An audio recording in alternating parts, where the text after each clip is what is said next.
Weird way to start off this podcast, but what's up, guys? I kind of realized while editing, while I was shooting, there was some sort of weird voice effect that was going on with my voice, and I kind of sounded like the Weeknd X, like Don Toliver X.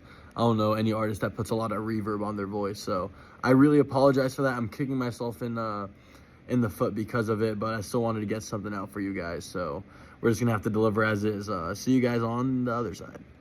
Welcome back, everyone. Today we're going to be doing another episode of the 90 Feet Away podcast. We've been doing a lot of podcasts recently. That's what it's felt like. We did the first episode coming back, which was a baseball podcast, and we did a fantasy football podcast, which you guys heard on Monday. That's when that released, and then you guys should be hearing this on Wednesday. So I'm trying to get a consistent schedule, posting on Mondays and Wednesdays, but the only reason I did post on Friday, I believe it was, last week was just because that was the only time last week that I had to post a podcast. I wanted to get something up. I wanted to get back up running on my feet, and it definitely did. I definitely accomplished that with that first podcast, and hopefully we'll really get down to a consistent schedule. But today we're just going to be talking about a lot of things baseball-wise. We're just going to be really circling in on a couple teams, looking at their recent hot or cold stretches and see how that's going to propel them to the end of the season and the playoffs. And speaking of the playoffs, we're going to look at 10 teams and discuss if those 10 teams are either contenders or pretenders. We're going to talk about some teams that I discussed on that first episode. We're going to talk about some new teams. But it's overall going to be a fun episode. Might be on the shorter end, but ain't nothing wrong with that if you guys are still getting some quality content.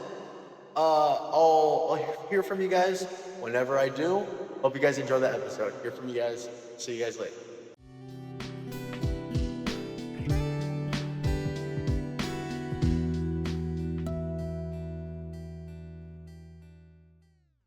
Welcome back to 90 Feet Away, a baseball podcast by Chris Marcano. I am your host, Chris Marcano, and coming back at you guys with some more baseball. Last time you guys heard from me, I was talking fantasy football, and I really do hope that if you made any moves, any decisions that hold any sort of value and that included my tips that I provided from the last video, I hope you guys took those into consideration. Even if you didn't use those to your advantage, hopefully I was in consideration, because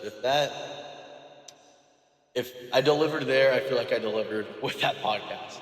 Anywho, today, last time we talked about baseball, we just did an overview on the trade deadline. What a hectic trade deadline was, and really like taking a step back, looking at it from another point of view, that might have been the best and the craziest trade deadline we've had in the history of the sport.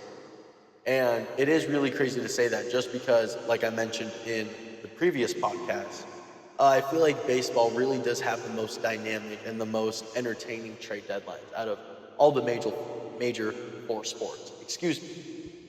Now, we're going to be checking, before we get into the main segment of the episode, we're going to be checking in on just a couple teams that have had some recent hot or cold surges.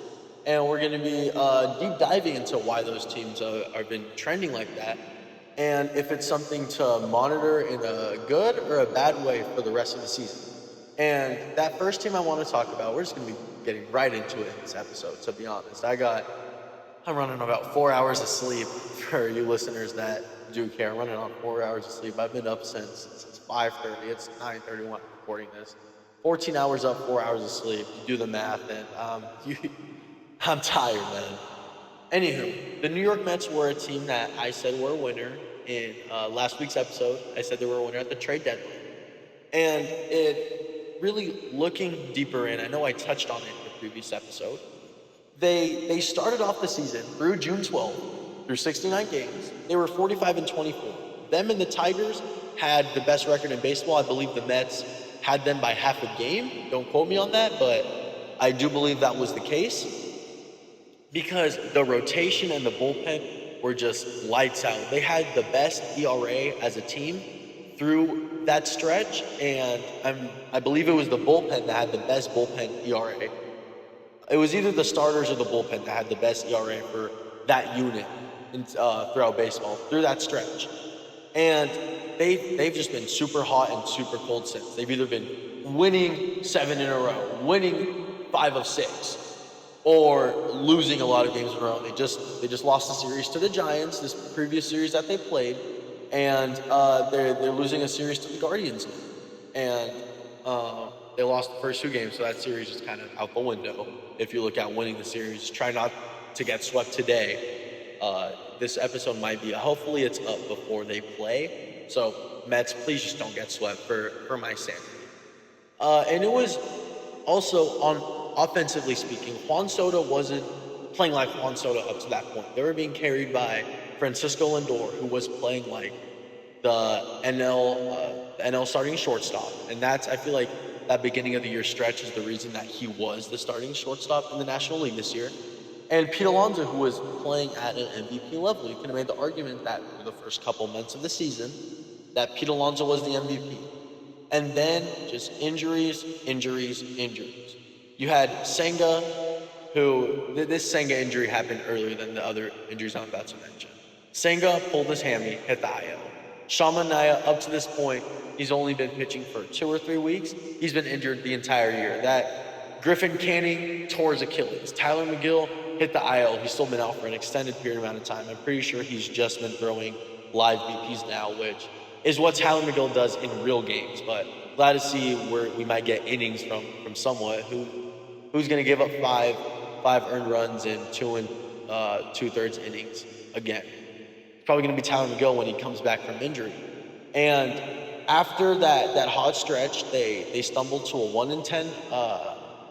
They went on a 1-10 stretch, and what that stretch showed is just how shallow the rotation was. Once 1 or 2 of those guys went down, they started asking for more innings, asking for more back-to-back days out of those guys in the bullpen, and that just led to implosions, losing close games, losing games you should have won. And I mean, they were comfortably first in the National League East for a while, and then for the past couple months, it's been back and forth between them and Philly, like I mentioned in the previous episode. I think up to this point, the Phillies have a 2.5 game lead on the Mets, and they recovered a little bit when Juan Soto just started playing like Juan Soto, won NL Player of the Month, and with Nimmo feeling like coming back to form, even with Lindor cooling off and Pete Alonso cooling off a little bit, for a point in the year, that 4 combined to be the best 1 through 4 in baseball, if not one of the best, if not the best. But ever since Steve Cohen tweeted out what a performance from the Fab Four, they have been absolutely dog shit. There's no other way to put it. They've been dog water, dog piss.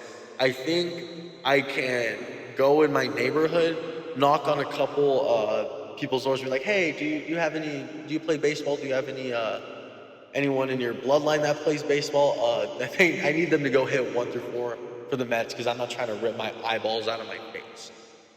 What it will take for the Mets to get back to that early season magic and what felt like they were the best team in the MLB, they just need to get healthy. I mean, Sengas and Minaya have come back, but you still have to give them time, let them return to 100% form, let them go deep into ball games.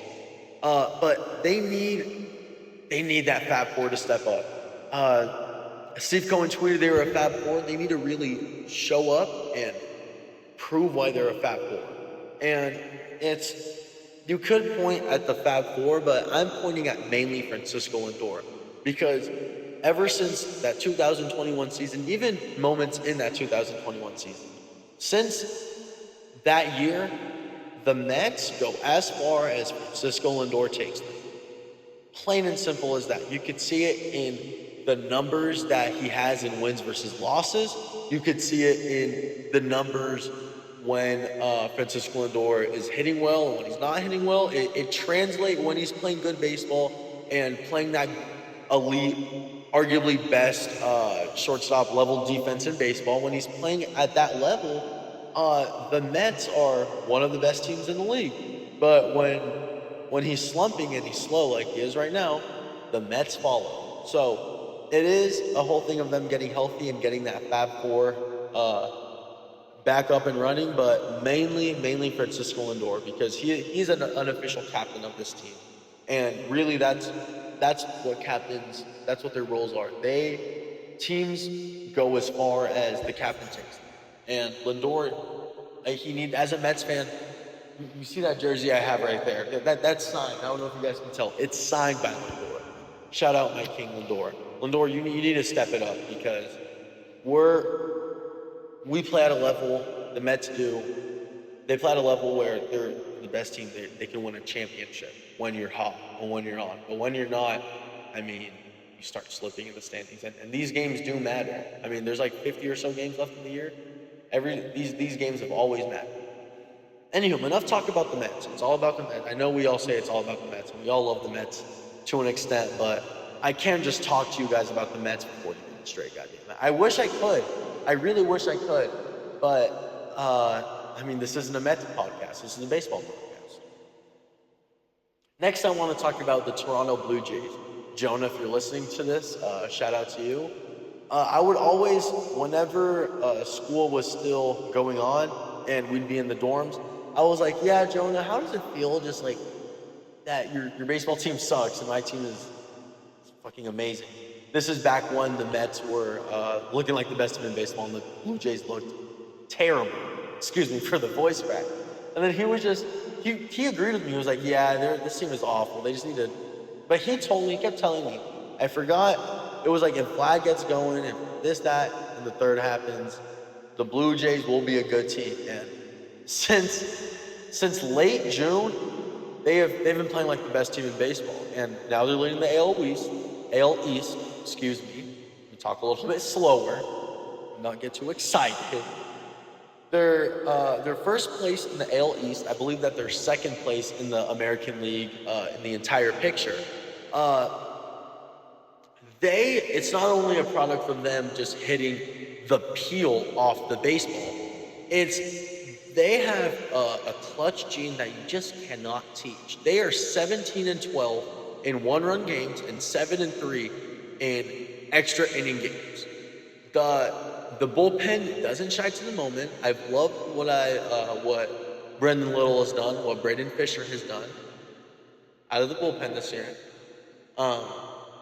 They were last year. I don't know the exact numbers about the Blue Jays bullpen last year, but they didn't have a great bullpen at all. But their run differential is only plus 17 overall, even though they're plus 51 since May 1st. That's a big difference, but only plus 17 overall.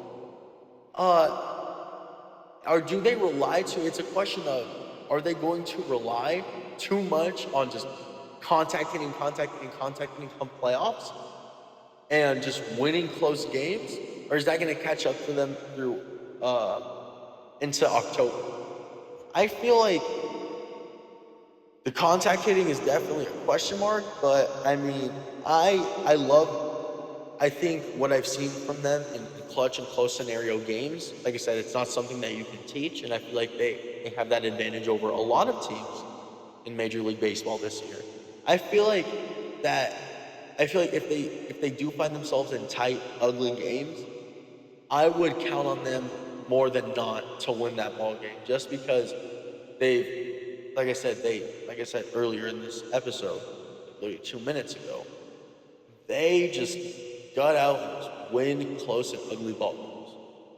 So getting on base, contact hitting, and just that bullpen just being 10 toes down. And I really a lot of people thought they should have been sellers, up to that, looking in early in the year, they thought they should have been sellers. But it just shows that you never know. You always want to keep playing, because now they have something brewing. Now they're one of the contenders in the American League East, excuse me. I'm not calling them the least because they suck. It's a damn tough division it is. It's not least at all. Anyway, another team in the American League, the last team that I want to highlight before we talk about, before we go into the contenders, which is pretenders, we have the Seattle Mariners. Their offense has always been the question mark, and it feels like to this point, they have been competitive in the American League wildcard picture, because we all know what the pitching staff does. It's not what they're doing and what they're doing phenomenally. It's where the fuck are they going to produce offensively. It feels like to this point, Cal Raleigh and Julio Rodriguez, when he's not playing at T-Mobile Stadium, are the only guys, or guy if they're playing at home, that score runs for them and that win the ball games offensively. I mean, Cal Raleigh is on a historic pace, RBI wise and homer wise, for a catcher, for a switch hitter, yada yada yada. We can go on for days and days and days how much of a historic year he's going on. Their road offense ranks at the top, near the top of the league in OPS. Like I said, that's a lot, and thanks to Julio Rodriguez playing like the superstar that we know Julio Rodriguez is, when for just some reason when he's not at home. Like, the pitching staff, they've been great. They haven't been like as good as previous years, but they've still been really fucking good. It's more of a question of will Cal retain this pace to keep them in games offensively? One. B, will Julio Rodriguez want to play in home games? Second of all. And three is what they did at the deadline, trading for Naylor, trading for Suarez. Is what they did at the deadline, bringing in other pieces. Is that enough to not only try and be competitive in the wild card, try and make a run for that division? I think definitely you look at the Mariners now and you look at them as one of the best teams in the American League. But it's really hard for me to put them above Houston, not because I'm not diminishing Seattle in any sort of way. It's just because I really, at this point in that division, I can't bet against the Houston Astros until they give me reason to bet against them in that division. Just because, like dead ass, death, taxes, and Houston Astros. And like I said, I think they're talented enough. I don't think they're going to catch the consistency and that experience, leadership, and that clubhouse that the Houston Astros do. Now, I talked about those three teams. We're going to talk about a couple of those teams in this little segment that we have today. We have the contender or pretender segment, the main segment of today's episode. We're going to look at 10 ball clubs, and we're going to be looking at how they've been performing throughout the entire year, and especially as of late. See if that makes them true championship contenders, or if that makes them, in my opinion, frauds, and if we should just turn off that team when we see them on the TV and just not believe they should win a championship. First off, I want to talk about the Milwaukee Brewers, who have the best record in baseball. I talked about them in the previous episode. I know everyone, we all love to overreact, and after that 0-4 start, everyone was just laughing and pointing at the Brewers and say, ha ha ha, this is the year that the Brewers fall off, and that has just been furthest from the truth. Like I said, that it's just the rotation, that defense, and them just playing offense just in a consistent way. Like I said, but it's always a question of, with limited playoff experience and just not a lot of pop, not a home run oriented ball club, can that young core handle the pressure of October and really find ways to win ball games without punching the ball out of the yard? I think they can. I think they definitely can. I mean, they always beat the best teams in baseball year in and year out in the regular season. It's just a matter of, will they? Because they were on the verge of moving on to the divisional series against the Phillies last year until Pete Alonso, Pete Alonso showed the city of Milwaukee why they call him Big Meat Pete. And I know it broke Brewers fans' hearts, and it at least made my day, made my week, it made my month, it made everything for me. I was as happy as a Mets fan could be. But Brewers oriented, it always feels like they're choking and they're coming up short in the playoffs.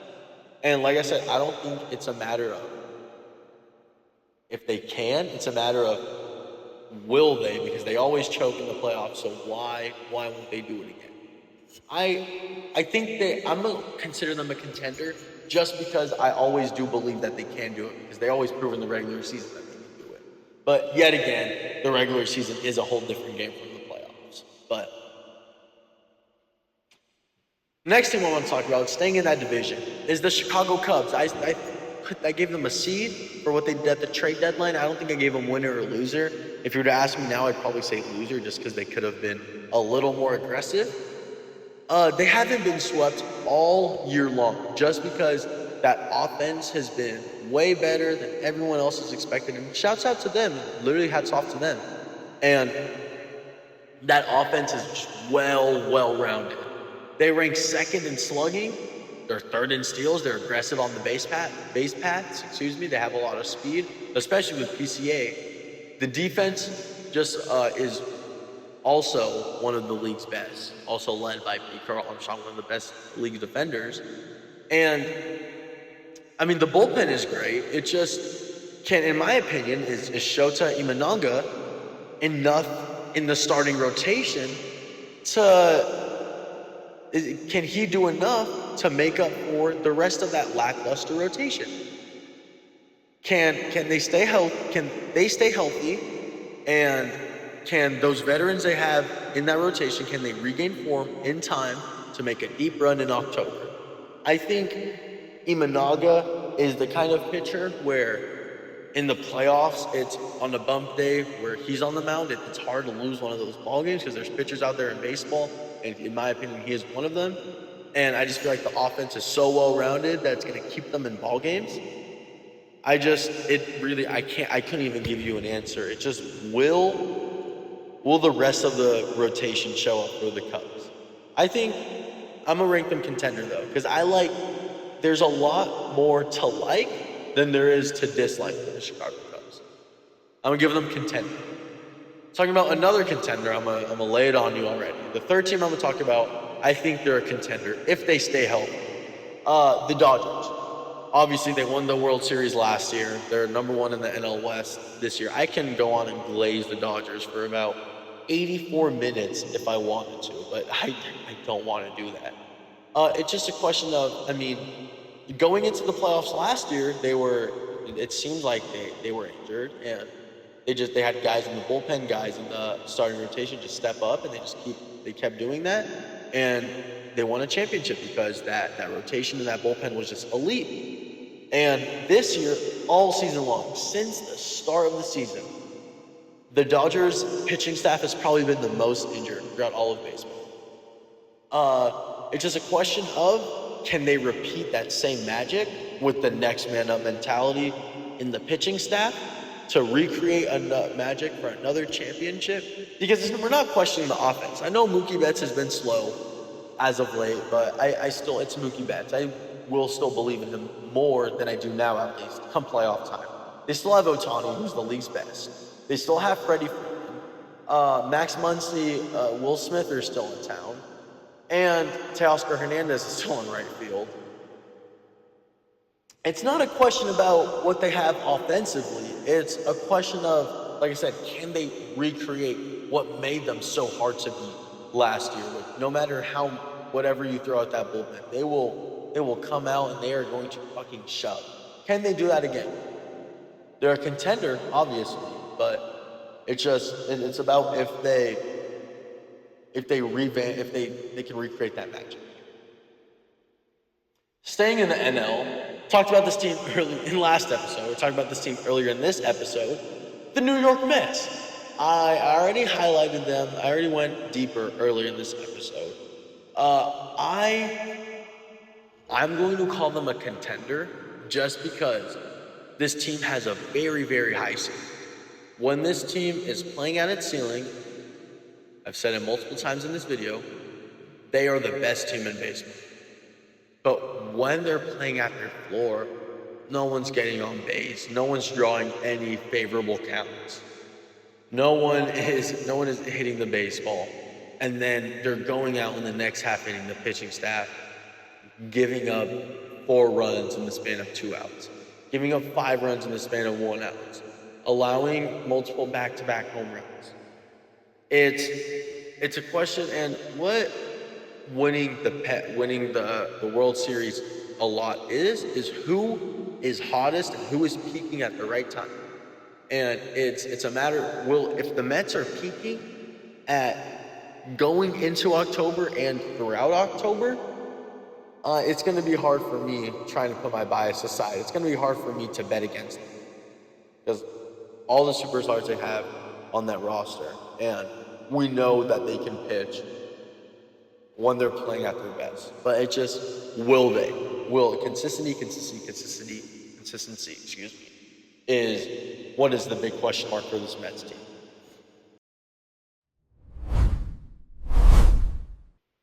Now I want to talk about the Padres, who are second in the NL West.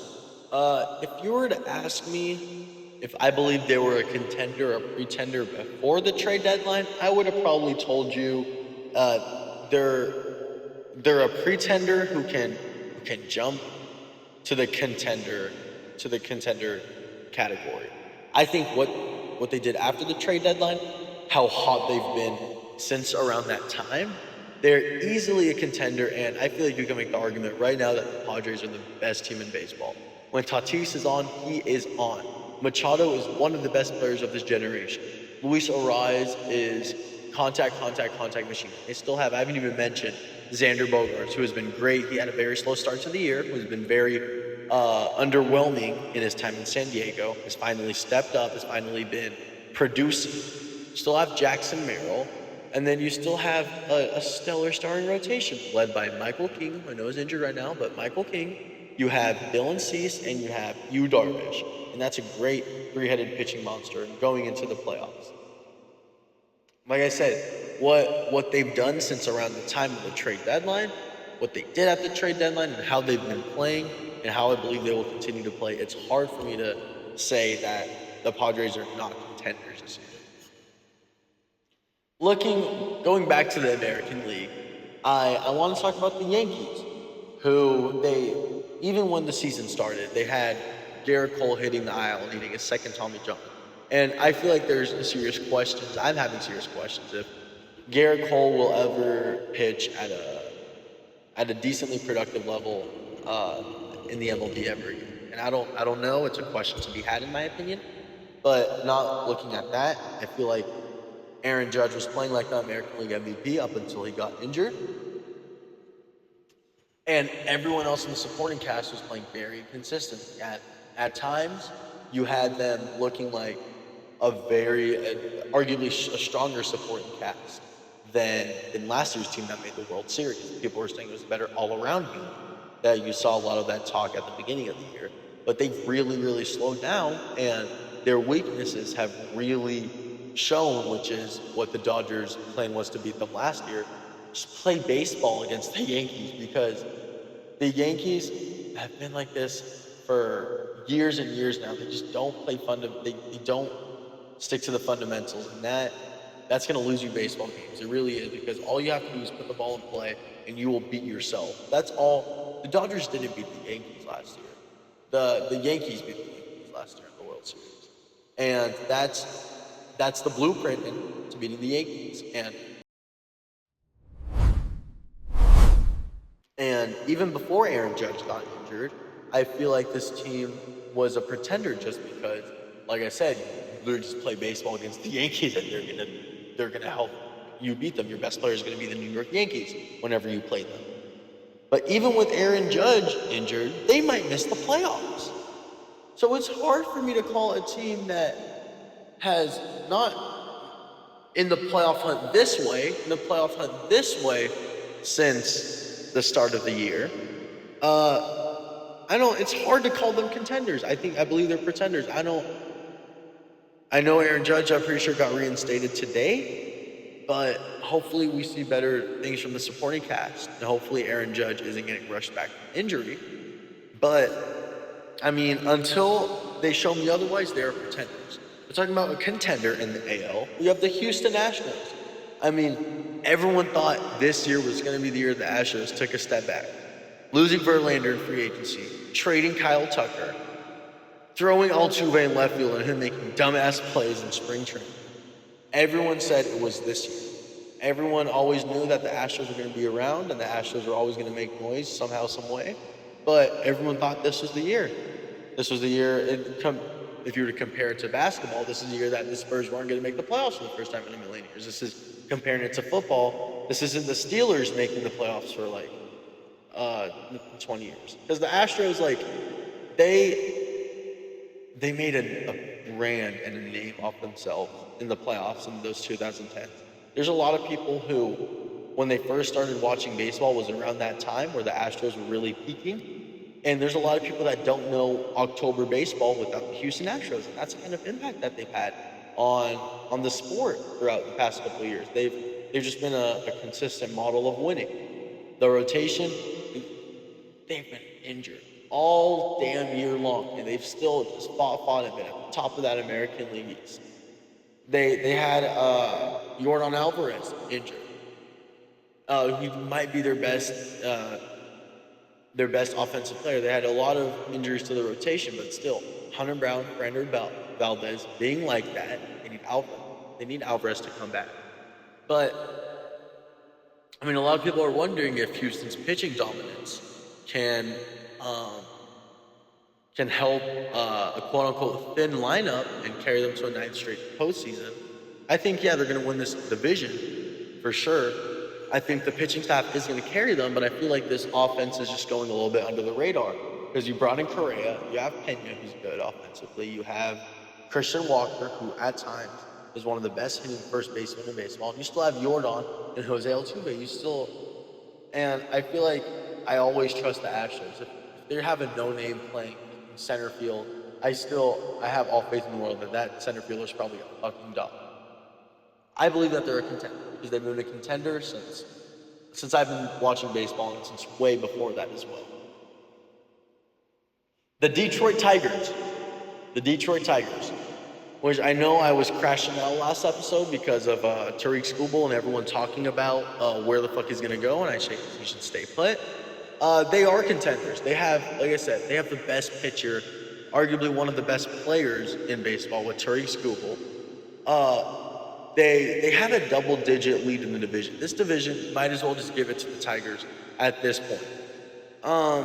Jackson Joby did get injured, and there's question marks around. I feel like a lot of their guys that aren't their all-stars. They had 6 all-stars, but I feel like they're deep. I think they have enough pitching depth to survive the guts of October, and I think the bullpen won't be a downfall. I know the bullpen, there's been a lot of question marks around it. I think that starting rotation can make up for it, and especially and offensively they can as well, because they're a sneaky good offensive team. Torkelson, Javi Baez coming back to form, just so many other guys that I just can't think about right now. And then we have we have 2 more teams. One AL, one NL. I'm gonna switch it up. I'm going to NL first. The Philadelphia Phillies. Before the season started and early into the year, as a Mets fan, I did not think that the Phillies were a threat to us at all in any sort of way. But they have proved me wrong. They really have. Ever since we had that big ass lead in the division against them, they've been winning so many ball games. And every time I check my standing, did the Phillies lose? A lot of times since then it's been, no, they didn't lose, rather than, yeah, they did lose, which unfortunate for me. That they have arguably the best pitcher in baseball, arguably, in Wheeler. They have Ranger Suarez and Christopher Sanchez, who have been phenomenal. And this core is used to winning, is used to being put in rough scenarios. This core went to the World Series once. They went to the divisional series, and they just keep making the playoffs and keep making runs. I feel like the rotation, it can carry, but I won't think they need to, just because how phenomenal they've been offensively. When you have Harper going, when you have Real Muto, when you have Stott, Bohm, Turner, I mean, I mentioned Bryce Harper, who is one of the best players of our generation. When you mention Bryce Harper, and he's not even the best player on your team this year, that's when you really have a scary good ball club. Because Schwarber has been playing at a level where I'm not only best player on his team level, he's been playing at an MVP level. I feel like if the season ended today, it would. I'm not saying they would give him the MVP. I feel like it would be very, very close on who they would give the MVP. And I know there's a lot of question marks with the bullpen. They brought in one of the best closers in the game, in Yohan Duran. I think after that, I mean, there's no question that the Phillies are one of the all-around best teams in baseball. And I think that this core they have the experience. They've been in scenarios like this before. I feel like this is a year, if you're the Philadelphia Phillies, you look at yourself and you tell yourself, this could be the last year with this core, with a lot of these guys leaving in free agency. With Real Muto, with Schwarber potentially leaving. Let's win this shit this year. That should be the mentality. It should be championship or bust this year with Philadelphia. I'm not saying it hasn't been this year or these past couple of years, but especially this year, just because it might be the last run with this core. And then the Toronto Blue Jays. I talked about them earlier in the episode. I'm not going to deep dive into them too much. But, I mean, I do think that they're contenders. I just really do question that. It's kind of sort of a thing like the Brewers, where I know the Brewers have been playing a sort of brand of baseball that they haven't been succeeding with in October. I wonder if all this contact hitting and this heavy reliance on your bullpen pitching wise, I really wonder if that's sustainable in October. I think I would call them a contender because they've been doing it all season long and it's led them to the position they're in right now. But it's just a question of will it happen? Just like similar to the Milwaukee Brewers. 10 teams, y'all. 10 teams that I thought were contenders or pretenders. I kind of wanted to go even in the middle, but while blabbering in my head, I kind of realized, damn, there isn't a split in the middle. But I still gave you 10 teams. I still gave you if I thought they were contenders or pretenders. There's a lot of these teams that I ranked as contenders that they have a lot to work on. There's a lot of teams in that contender spot that they should keep riding this upward trend that they're in. There's also the teams that are in the pretender spot, have some things to work on, or might start looking till next season. But I'm just a guy with the mic. The baseball's round, so we just have to see how it plays out on the field. I hope you guys enjoyed me talking about baseball for 30 or so minutes.